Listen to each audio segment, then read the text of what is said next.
Let me start off by saying something that I hadn't planned on saying. You know, I think there are very few people in Europe or in continental United States and the North American continent that thought this man would stand up and come to the aid and assistance of Ukraine. He increased his military budget. He stepped up. Japan, because he understood that when any part of the world has 185,000 people, soldiers, crossing a border, stealing sovereignty from another nation, that it affects the whole world. I want to thank you again publicly.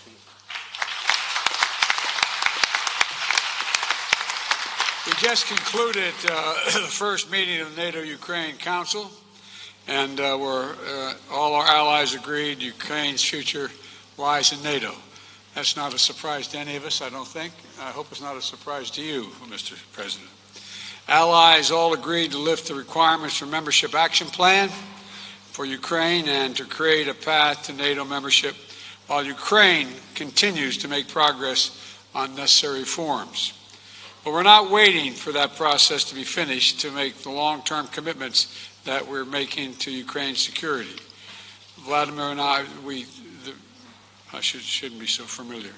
Mr. Zelenskyy and I talked about the kind of guarantees we could make in the meantime when I was in Ukraine and when we met in other places. And so today, the long-term commitments we're making are backed up by the notion that in the meantime, we're going to provide security to Ukraine for its needs and against any aggression that may occur. Today, the members of the G7 are launching a joint declaration of support for Ukraine to make it clear that our support will last long into the future. This starts a process by which each of our nations and any other nation who wishes to participate will negotiate long-term bilateral security commitments with and to Ukraine. We're going to help Ukraine build a strong, capable defense across land, air, and sea, and from which will be a force of stability in the region and deter against any and all threats. I want to thank my fellow G7 leaders and President Zelenskyy for their work to make this happen. I think it's a powerful statement of our commitment to Ukraine as it defends its freedom today and as it rebuilds the future. And we're going to be there as long as that takes. And again, I thank all my colleagues for their support for this.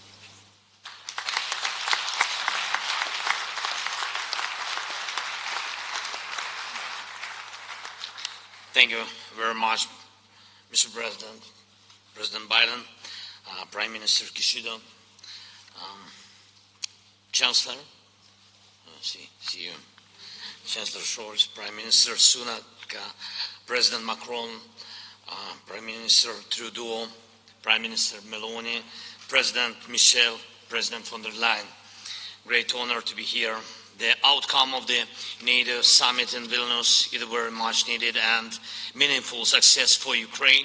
And I'm grateful to all leaders in NATO countries for very practical and unprecedented support, considering decades of our relations support for Ukraine. Today, there are security guarantees for Ukraine on the way to NATO, an important package of security guarantees. Today, we are coordinating with the G7 countries the framework for security guarantees that shall be further extended through arrangements with our key partners, bilateral and multilateral agreements. And Ukrainian delegation is bringing home significant security victory for the Ukraine, for our country, for our people, for our children. It opens for us absolutely new security opportunities, and I thank everyone who made it possible. Thank you, dear colleagues. Thanks you. Thanks, Lithuania and Jens Stoltenberg. Thank you very much. Slava Ukraini!